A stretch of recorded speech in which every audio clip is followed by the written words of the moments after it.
Lietuvos kaimo plėtros 2014–2020 metų programa apima įvairias žemės ūkio veiklos sritis. Viena iš jų – žinių perdavimas ir informavimo veikla. Pažiūrėkime, ką apie tai žino praeiviai, kam ši veiklos sritis yra skirta ir kokia jos nauda ūkininkams.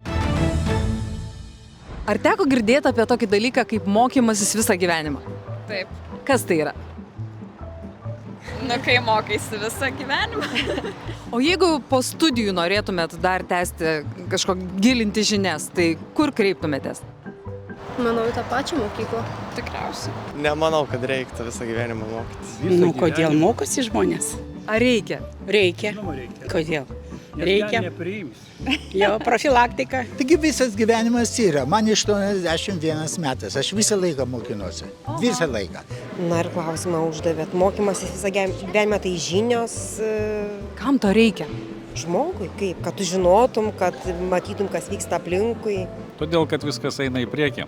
Tu išmokai vieną tuo periodu, o po to tu turi vytis ir eit koja kojon su tom žiniom, kurios yra prieki tavęs. Tai kai tu nesustoji tobulėti, net ir pabaigęs studijas ar mokslus ir panašiai. Tai tobulė turi visą laiką, turi siekti naujų standartų, domėtis technologijom, jeigu dirbi kažkur gamybą. Ar reikia to? Tai būtinai viskas keičiasi. Visą gyvenimą tai reikia mokytis nuo gimimo iki pat, kaip sakant, grabo. Nes kitaip tu būsi visai išsimetęs iš konteksto, tu turi mokytis, tu turi siekti kažkokių naujovių, tu turi domėtis viskuo, kas vyksta.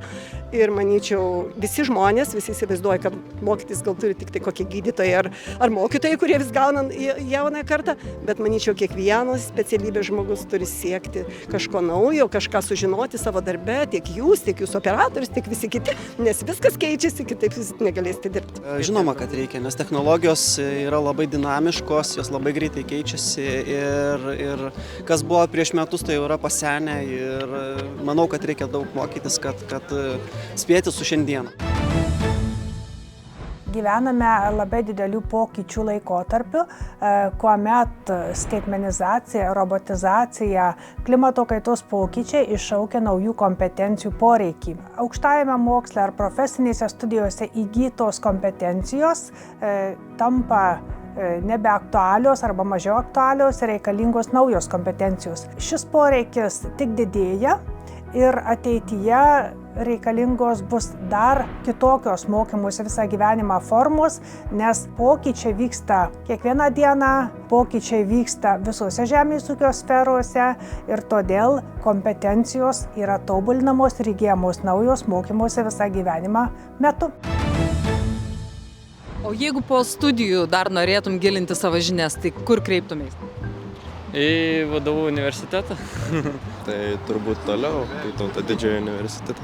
Taip, galima tam tikrų kompetencijų įgyti ir gyvenant, tačiau didžiąja dalimi mokytis reikia ten, kur yra demonstruojamos naujausios technologijos, naujausi moksliniai tyrimai, eksperimentinė veikla, kur galima įgyti naujausių žinių ir kompetencijų. Todėl, ne visada galima tik tai gyvenant išmokti. Todėl ir Žemės ūkio akademijoje yra organizuojami įvairūs mokymosi visą gyvenimą kursai, mokymai, eksperimentai tam, kad tie, kurie užsiima žemės ūkio verslo vystymu, tie, kurie dirba kaimo plėtros procesų tobulinime, galėtų atvažiuoti čia ir mokytis tiek naujų įgūdžių, tiek naujų kompetencijų.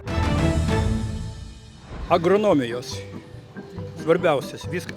Dar gyvulininkystė, kad būtų lašinukų, jautienos, kiaušinukų, vištyčių, ir dar šiek tiek žuvyčių. Vytauto didžiojo universiteto Žemės ūkio akademija kiekvienais metais įgyvendina po keletą mokymosi visą gyvenimą projektų ir įvairiausiose srityse, augalininkystės ir gyvulininkystės technologijų, verslo vystymo, miškininkystės, inžinerijos, ekologijos ir kitose verslo verslui aktualiuose srityse ir tų kursų būna ne vienetai, o dešimtys, o kartais ir iki 100 per metus. Taigi praktiškai visi norintys tobulėti, norintys įgyti naujų kompetencijų, norintys būti ateities žemės ūkio verslo ir kaimo plėtros kūrėjai, kurie kurs jau kitokius verslus, kitokias verslo formas, kurie kurs sumaniuosius kaimus Lietuvoje ir regionuose vystys įvairias inovacijas, jie gali kelti kompetencijas bet kurioje jiems reikalingomis srityse čia Žemės ūkio akademijoje. Kokius kursus organizuoja Žemės ūkio akademija? Žemės ūkio akademija? Kursus. Gal kokius jaunus ūkininkus ruošia? Iš tiesų, tai nėra tiesa, nes ne tik jaunuosius ūkininkus ruošia, jaunieji ūkininkai ruošiami dažniausiai ne mokymuose visą gyvenimą, kursuose, o ruošiami studijose, tai yra agronomijos, inžinerijos studijose. Galbūt žinot, ką organizuoja Žemės ūkio akademija? Žemės ūkio akademija, nemokamai? Taip. Nežinau, nebent kokį traktorių pavairuoti. Deja, bet Žemės ūkio akademija traktorių vairavimo nemoko, bet dabar traktoriai yra kitokie. Inžinerinėse programuose, kuriuose mokosi studentai, valdyti šiuolaikinę ir ateities žemės ūkio techniką yra mokoma. Tačiau šių kompetencijų kaip traktorių vairavimo Žemės ūkio akademija tiesiogiai nemoko. Žinoma yra, tik reikia kad eiti.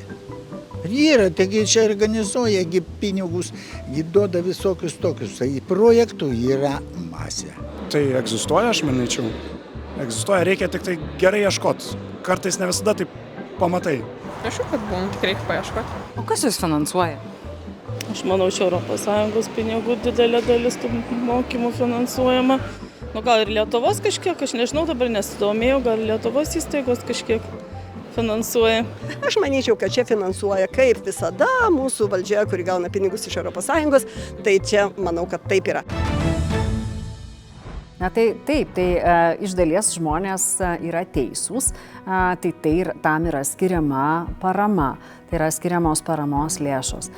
Bet būtent ES paramos lėšos ir skatina žmonės įgyti reikiamų profesinių žinių tam tikrose šituo atveju žemės ūkio ir miškininkystės sektoriuose.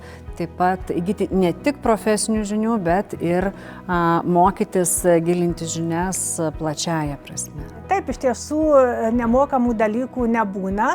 Kažkas turi finansuoti bet kokių mokymų įgyvendinimą, tačiau ES bendroji žemės ūkio politika numato, kad viena iš investicijų yra būtent investicijos į mokymas, į kompetencijų tobulinimą.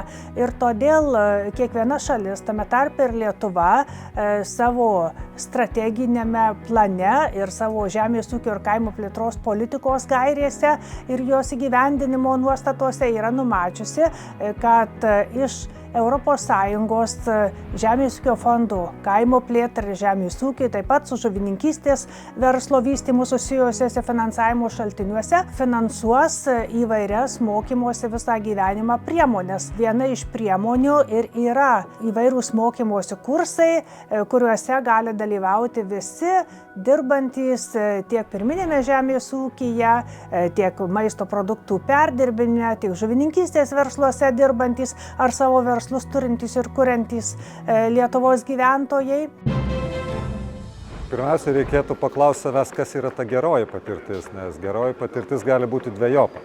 Dvejopa man, dvejopa kitiem. Tai turbūt kiekvienam klausytojui, kuris ateina į seminarus, į konferencijas, ta geroji patirtis yra, kad nedaryti savo klaidų, o pasistengti pasisemti patirties iš kitų. Ir mes žinom, kad Lietuvoje yra keliami tikrai aukšti reikalavimai lektoriam, kurie dalyvauja kursuose. Todėl žmonės tikrai kompetentingai ir suprantamai pateikia tą būtiną informaciją ūkininkui, galutiniam naudos gavėjui. Labai džiugu, kad kursų metu tau nereikia pačiam kažko ieškoti. Tu jau gauni pateiktą medžiagą, realius gamybinius pavyzdžius. Parodos ir kursų metu mes tikrai matome, kad lektoriai yra labai kompetentingi, jie yra savo srities guru, galima pasakyti, ir tikrai galima su jais laisvai diskutuoti visom temom, kurios yra mums rūpimos. Labai džiugu, kad turim europietiško lygio mokymus ir uždavus klausimą lektoriui, jeigu jisai jo nežino, jisai nebijo pasakyti, kad aš nežinau,